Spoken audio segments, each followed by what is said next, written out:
Salawat dan taslim kepada Nabi besar Muhammad sallallahu alaihi wasallam. Pertama-tama tuan-tuan saya mohon maaf teman-teman sekalian telat tadi, qadarullah ma syafa'al. Tapi menunggu jadi majelis ilmu tetap dicatat pahala oleh Allah sehingga tidak ada yang rugi bagi seorang mukmin. Kemudian yang kedua, saya mendukung teman-teman sekalian untuk selalu mengikuti majelis ilmu, baik itu secara langsung ataupun mendengar melalui media, karena memang ilmu satu-satunya tangga untuk mendatangkan keimanan, dan iman ini kalau sudah ada maka akan bisa mengubah segala sesuatunya.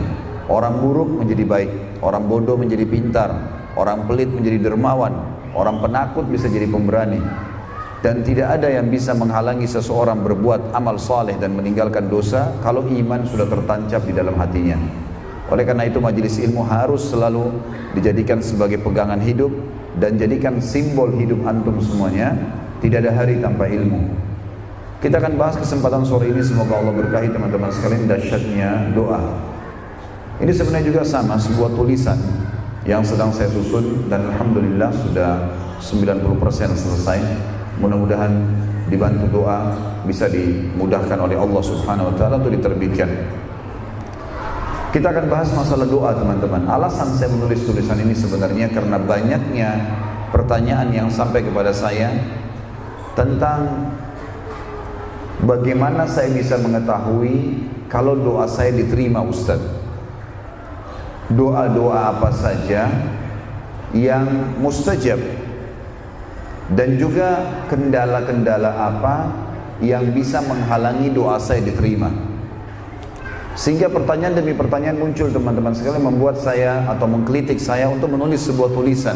Semoga Allah Subhanahu wa taala, zat yang maha pemurah dan penyayang, memudahkan untuk bisa menyampaikan pemahaman ini kepada umat Islam, juga termasuk antum yang hadir di QA atau di ruangan ini. Bermula dari doa teman-teman sekalian. Doa itu definisinya adalah memanggil, memohon dan juga menyeru. Dan selalu ulama menjelaskan kepada kita hukum-hukum syar'i ini dari sisi lugatan wastilahan. Lugatan itu kalau bahasa kita sebenarnya etimologi, dan istilahan bahasa kita adalah terminologi. Sisi bahasa, doa itu adalah memanggil, memohon dan menyeru dari sisi bahasa. Dari sisi istilahnya atau terminologinya adalah menyeru, memohon dan juga menyeru, memanggil sang pencipta Allah yang maha tinggi dan maha perkasa. Bahasa sederhananya sebenarnya adalah curhat, penyampaian isi hati kita, hajat kita kepada sang pencipta Allah Subhanahu wa taala. Saudara seiman, kalau seandainya Anda kerja di satu perusahaan, kalau seandainya Anda bekerja di satu perusahaan, lalu perusahaan ini, pimpinan perusahaannya memberikan untuk antum sebuah nomor HP, atau kita bahasakan hotline, diberikan khusus buat antum, kemudian bisa menghubungi pimpinan perusahaan kapan saja, dari mana saja, jam berapa saja. Kemudian dia siap untuk membantu kita menyelesaikan masalah. Kira-kira bagaimana perasaan antum di perusahaan itu? Setiap kali ada masalah, tinggal kontak ke nomor yang tadi diberikan, dan ini langsung dirutnya atau pemilik perusahaannya, komisarisnya menjawab dan menyelesaikan masalah itu. Saya yakin teman-teman sekalian kita akan selalu tenang, karena pimpinan perusahaan kita kalau kekurangan dana, kita lagi butuh dijenguk kalau sakit, butuh safar tiba-tiba, dipenuhi semua sama dia. Sebenarnya seorang mukmin teman-teman sekalian sudah memiliki doa. Doa ini bukan penyampaian kepada pimpinan perusahaan antum, tapi kepada pencipta langit dan bumi. Kalau kita lagi sakit teman-teman, yang menciptakan kita hanya Allah yang maha perkasa dan maha kuasa. Dan yang menciptakan juga penyakit itu hanya Allah yang maha perkasa dan maha kuasa, dan juga yang bisa menyembuhkan hanya Allah yang maha perkasa dan maha kuasa. Juga pada saat kita mendapatkan nikmat, lagi ada nikmat yang melimpah, kesehatan, makanan, minuman, pasangan, keturunan, segala macam hal, yang telah menciptakan kita adalah sang pencipta Allah maha kuasa dan maha perkasa. Juga yang bisa mempertahankan nikmat itu atau menambahnya adalah Allah zat perkasa dan maha kuasa.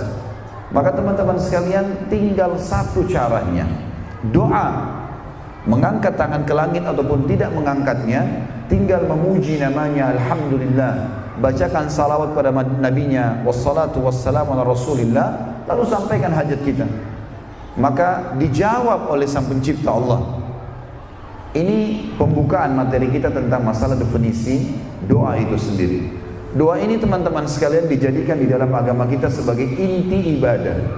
Sabda baginda Nabi SAW dalam hadis Bukhari Muslim, ad-du'a huwal ibadah.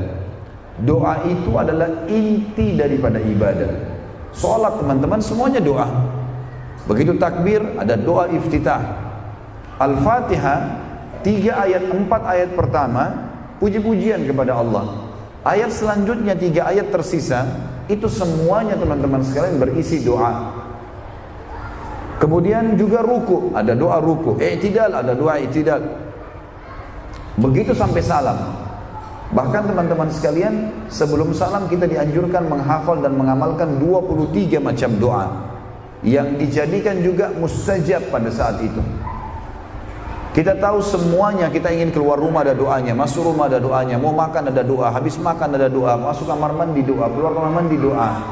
Bahkan mau berhubungan biologi suami istri ada doanya. Semuanya dipandu. Maka doa ini teman-teman memang inti daripada ibadah. Sangat wajar kalau kita betul-betul mempelajari dan memahami apa itu doa. Kita dengarkan dalilnya. Allah Zat Maha Kuasa dan Kuasa telah berfirman kepada kita, A'udzubillahi minasyaitonirrajim, dalam surah Ghafir, surah nomor 40, ayatnya ayat 60. Wa qala rabbukum ud'uni astajib lakum innal ladzina yastakbiruna 'an ibadati sayadkhuluna jahannama dakhirin. Dan Tuhanmu hai Muhammad, dan Tuhan kalian telah menyeru, memastikan bahwasanya berdoalah kepadaku, pasti aku akan karuniakan jawab, kuperkenankan buat kalian. Ada janji di sini, berdoa pasti diterima. Sesungguhnya orang-orang yang sombong tidak mau berdoa kepadaku, maka mereka akan masuk ke dalam neraka jahanam dalam keadaan hina dina. Teman-teman sekalian, ada sebuah pepatah bahasa Arab yang sangat baik dan bijak mengatakan, jangan kau minta kepada makhluk yang kalau kau minta padanya, manusia maksudnya, yang kalau kau minta padanya maka dia akan marah. Kalau kita punya hajat teman-teman, kita datangi satu manusia, kita minta pertama 1 kali, 2 kali, 3 kali, 10 kali, dia akan marah nanti. Ini orang kok minta-minta terus. Kata penyair ini, jangan kau minta pada makhluk yang kalau kau minta padanya dia akan marah, tapi mintalah kepada Zat Allah Azza wa Jalla, yang kalau kau tidak minta justru dia marah. Diambil daripada hadis riwayat Tirmidzi dan hasan sahih hadis ini, man lam yad'ullah yaghdab alaihi. Orang yang tidak berdoa sama Allah justru Allah marah padanya. Kenapa dia tidak berdoa? Allah Subhanahu wa taala, kata ulama, seringkali mendatangkan cobaan kepada manusia agar mereka berdoa padanya. Tujuannya sebenarnya itu. Tujuan utama cobaan yang datang, selain ada poin kedua, poin ketiga untuk membersihkan dosa dan yang lain-lainnya teman-teman, maka target utamanya adalah bagaimana seseorang itu bergantung dan berdoa kepada Allah. Baik, ada poin-poin yang saya ingin jadikan sebagai inti judul-judul ya, sebagai bahan muhasabah. Yang pertama teman-teman, fahami dulu kalau doa itu adalah ibadah. Maksudnya, antum lihat hasilnya di dunia atau tidak lihat hasilnya, dia ibadah. Sama dengan sholat, sama dengan jihad, sama dengan haji, sama dengan antum puasa. Kita laksanakan, tapi belum tahu hasilnya. Doa sama. Harus kita pikirkan teman-teman, kalau doa itu adalah ibadah. Lihat hasilnya atau tidak, tetap kita akan panen pada hari kiamat. Jadi tidak ada doa yang sia-sia, walaupun belum kelihatan. Terlebih lagi doa itu adalah alat komunikasi antara seorang hamba dengan Allah Subhanahu wa taala. Ini masalah yang pertama. Poin yang pertama yang harus direnungi, kalau doa adalah ibadah, rutinkan saja terus. Jalankan sebagaimana antum rutin sholat, jalankan sebagaimana rutin segala-galanya kita kerjakan. Yang kedua teman-teman, doa yang kita panjatkan pada saat diijabah oleh Sang Pencipta Allah itu melalui tahapan penerimaan doa. Begini maksudnya, dengarkan hadis Bukhari. Kata Nabi SAW, saya langsung terjemahkan saja, tidak ada seorang muslim di muka bumi yang berdoa kepada Allah kecuali Allah akan menjawabnya. Hanya saja melalui salah satu dari 3 tahapan. Yang pertama, yustajab lahu, langsung dikasih pada saat itu. Minta sembuh disembuhkan, minta kaya dikayakan, minta menikah dimudahkan, dan seterusnya. Atau kata Nabi SAW, yusraf anhu su, orang ini diselamatkan dari musibah yang akan menimpa dia. Atau yuddahar lahu yaumal qiyamah, disimpankan yang dia panen dalam bentuk pahala pada hari kiamat. Dalam sebuah athar yang sahih disebutkan, baginda Nabi SAW bersabda, hari kiamat nanti akan ada orang-orang yang datang teman-teman sekalian membawa bergunung-gunung pahala. Lalu mereka bingung, dari mana pahala ini? Mereka sempat berkata, dari mana pahala ini? Bertanya kepada para malaikat. Lalu mereka berkata, para malaikat itu, ini adalah pahala doa-doa kalian yang belum kalian terima jawabannya di dunia. Maka diterima dalam bentuk pahala yang besar bergunung-gunung hari kiamat. Lalu apa kata Nabi SAW?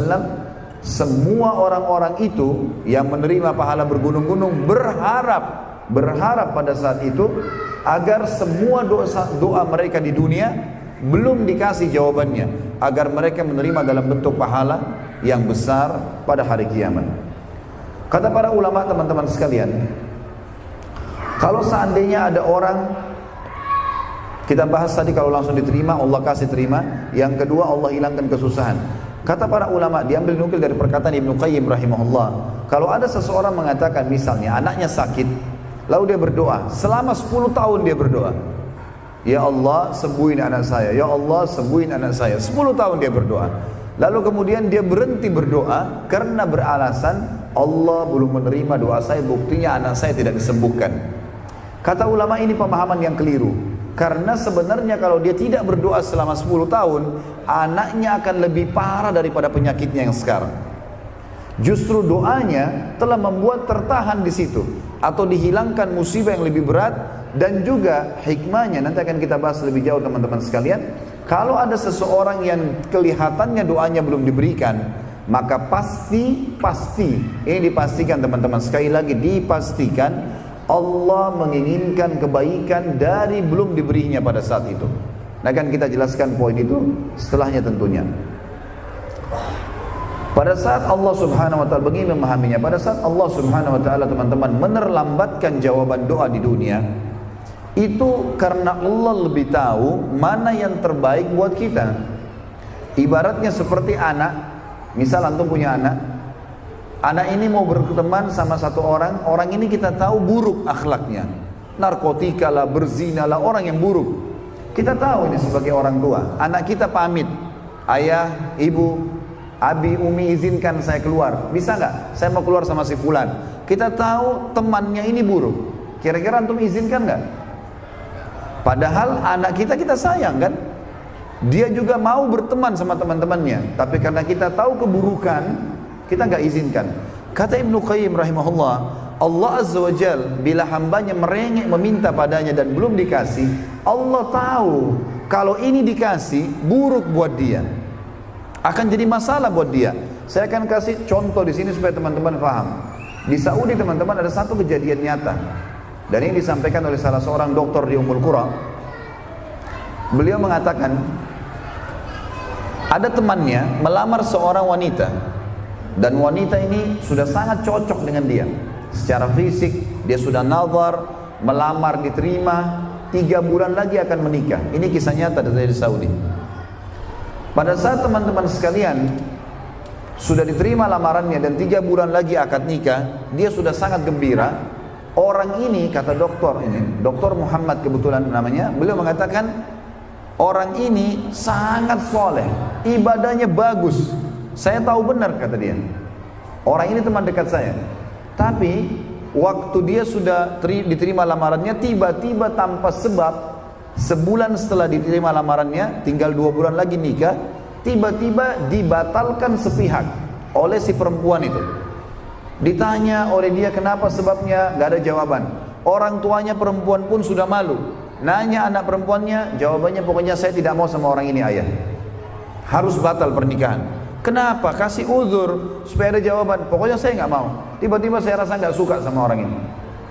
Berjalan teman-teman 2 bulan, kata Dr. Muhammad, beliau mengatakan orang ini setiap hari antara azan dan iqamah, kalau lagi sholat di masjid bersamaan dengan saya, kalau lagi ada kesempatan lagi jalan, kemudian ada kesempatan pada saat hujan turun kah, ada kesempatan nanti kita akan sebutkan di akhir materi kita waktu-waktu mustajab doa, dia selalu meminta, ya Allah merengek kembalikan perempuan ini, saya suka sama dia, jadikan jodoh saya. Merengek seperti anak kecil.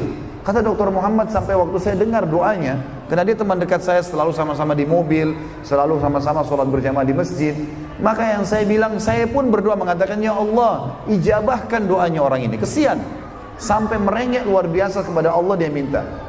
Kata Dr. Muhammad, terus saja orang ini berdoa selama 2 bulan teman-teman sekalian, non-stop. Ternyata kelihatannya tidak diijabah. Setelah 2 bulan rupanya perempuan ini memang menunggu tanggal hari H yang tadinya sudah disepakati supaya keluarganya nggak terlalu malu. Lewat hari H itu ada laki-laki lain melamar, diterima lamarannya, menikah. Laki-laki yang tadi yang kita jadikan saksi bahasan kita teman-teman sekalian, pada saat dia tahu perempuan itu sudah menikah, dia tahu istrinya orang, dia berhenti berdoa. Lalu kata Dr. Muhammad, saya justru tahu bahwasanya Allah sayang dengan teman saya pada saat si perempuan itu nikah sama laki-laki lain. Justru pada saat itu saya terima jawabannya. Selama ini saya bertanya-tanya kenapa Allah belum ijabah doanya. Ternyata teman-teman sekalian dia mengatakan, sebulan setelah perempuan itu nikah sama laki-laki tadi yang jadi suaminya sekarang, terdeteksi di payudara sebelah kiri